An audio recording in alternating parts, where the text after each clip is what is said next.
Now, the spending cuts will inevitably mean thousands of job losses, but the Anglia region is less dependent on public sector jobs than most of the UK. Well, our current affairs editor, David Hughes, is here. David, could that provide a cushion for our region? Well, as ever, it's a mixed picture. We may have fewer public sector jobs in this part of the world, but some might say, actually, we get a smaller share of public spending overall in our part of the world as well. Not our fair share at all. The east of England gets around £40 billion of public money every year. Now, that's about £7,000 for every man, woman and child. But that is way below the average for England. That average is nearer about £8,000, just under. So what about public service jobs? They account for 1 in 4 of every job in the East, more than 600,000 people. The vast majority of them work in 2 sectors, health and education. And where are most of those public service jobs? Well, if we look at the map, these are the top 10 areas with the biggest proportion of those jobs. Around 30% of jobs in places like Bedford, South Norfolk, Ipswich, Colchester and Chelmsford. Now, top of that list is right in the centre of the region, in Cambridge. 2 in 5 jobs there are in public services. On the face of it, at the highest risk of big job losses.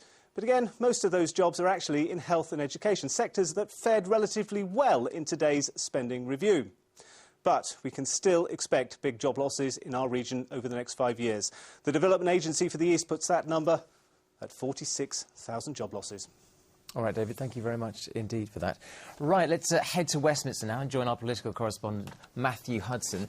Matt, obviously, as we heard earlier in Elodie's package, very good news with regard to the A11, all of those championing that. But the Chancellor promised massive cuts, and he certainly delivered in that area. What do our MPs make of it? Well, I think we've managed to make sure we've got views from right across the political spectrum here this evening. I'm joined by Andrew Lansley, the Secretary of State for Health and Member of Parliament for South Cambridgeshire. In the red corner, we've got Gavin Shuker from Luton South, and the independently minded Liberal Democrat, Bob Russell. But Secretary of State, if I can start with you. I mean, your department ring-fenced, education more or less ring-fenced, but a lot of departments facing huge cuts here. You talk about fairness, but aren't a lot of people in our region going to think that this is anything but fair? Well, of course, actually, what George Osborne's statement makes clear is actually the people with the broadest shoulders will carry the biggest burden. The people in the highest incomes will actually carry more of the impact of this. But actually what the public told us is that they wanted to see the deficit dealt with. They knew that the economy required that, but they wanted waste and the welfare bill to be reduced. They wanted key public services to be protected, like health and like schools, and that's exactly what we've done. But also, which I think is really important for our region, we've also been able to continue to invest in the things that will deliver economic growth, be it in science and research or in some of the regional growth funds that are going to make a big difference in the future. Gavin Shuker, isn't the Labour Party complaining about this, rather like a man who's taken poison himself, complaining because he doesn't like the way his stomach is being pumped? You created this mess, didn't you? Well, it doesn't surprise you, I'm sure, for me to say that I don't agree with that. Every country, developed country around the world, has had a really tough time of it. We know we're in a global downturn, and the important thing is for us to come out of it strong. Now, I don't see anything in these plans today from the Tories and the Lib Dems that suggests to me that in our region we're going to come out of it strong. 500,000 public sector jobs being lost across the country is going to have a massive impact, and it's going to be places such as Colchester and Luton South that are disproportionately hardly affected. Bob Russell, is that right? Is this something that you, in all conscience, can sign up to? Not really, but I'm bound to say the most astonishing revelation today is the fact that Labour would have made deeper cuts than what's happening here. I just could not believe it when I discovered that Labour would have cut deeper. We don't know where they'd have put the cuts because they haven't told us.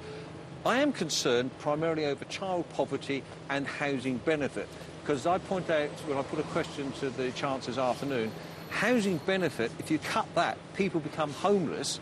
The cost, legal requirement for local councils to house them is actually greater than what you save on housing benefit. And I do hope the coalition government will look at that and see if they can tweak it. Gavin Shuker, do you deny that your party would have cut just as deep? We would have cut, but I don't recognise the numbers that were being used before in the budget statement. You know, essentially you can roll out as much fuzzy maths as you like, but we had a credible plan to reduce the deficit by half over 4 years. This is doing it in 4 years, speak and kill in this instance. Excellent. Gentlemen, thank you all very much indeed. I suspect that these kind of discussions will be taking place in front rooms and pubs all over our region throughout the night. We'll bring you more reaction to what we've heard today in our programmes tomorrow. That's great. Matthew Hudson, thank you very much for that, and of course our MPs as well. Well, tonight's programme dominated by the fallout of the spending review. The rest of the region's news is coming up, and as always, we'll always have the weather forecast. A soldier from an Essex Army regiment has been killed clearing mines in Afghanistan. He was from 3-3 Engineer Regiment, based in Wimbish near Saffron Walden, and was killed in Helmand Province yesterday morning. His next of kin have been informed. An inquest into the death of a man who fell from an RAF jet has been told checks on an ejector seat lock were not being properly carried out. Mike Harland, who was 44, died 3 years ago after falling from a tornado over North Norfolk. An inquest heard that many pilots didn't realise there were 2 parts to a pre-flight safety check on the lock. The inquest is expected to end later this week. Now, a school in Colchester, which looks set to close, may have won a reprieve after a change of heart by Essex County Council. Thomas Lord Audley was one of 2 schools set to make way for a new academy. Now, with funding cuts, the council wants to keep one of them open. Laura Burns has more on that. This is where Essex County Council were planning to build their new academy. The grounds of Thomas Lord Audley School, one of 2 secondaries earmarked to close in 2015. But then the council lost vital funding. So in July, the decision was deferred for a year. And between then and now, they've had a bit of a rethink. The conclusion, working with other head teachers within Colchester, was that we should continue the closure of Audley and Blacksil. But actually, if we weren't able to expand other schools within Colchester, then we needed to keep Thomas Lord Audley site open. Colchester is one of the fastest growing towns in Britain. Councillors believe the new proposal will benefit everyone. Now, no one from either school was available for comment today, but the council's change of heart is likely to be welcome here. But it's a further blow for this school, which not only looks set to close, but a year earlier than expected. Well, I think it's terrible because my son was, it took his time to start settling in here, and now, knowing that he's not going to be able to finish his education here, it means we've got to find an alternative. Colchester MP Bob Russell has been campaigning against the changes for years. I'm delighted that Thomas Lord Audley School on the Monkwick estate is to be saved. It should never have been threatened in the first place.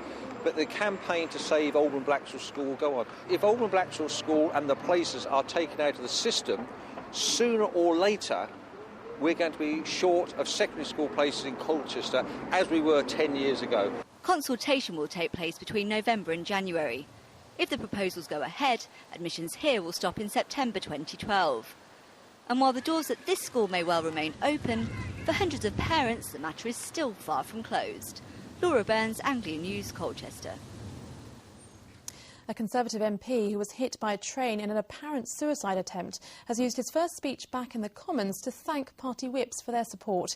David Ruffley, the MP for Bury St Edmunds, was struck by a train in London in June.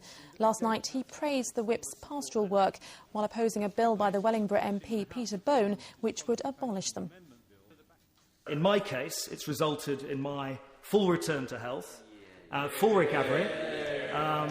I hasten to add, I don't want to overdo it. It wasn't just the Whip's office that delivered that, but it contributed to my speedy return, and I have to say I'm enjoying it hugely.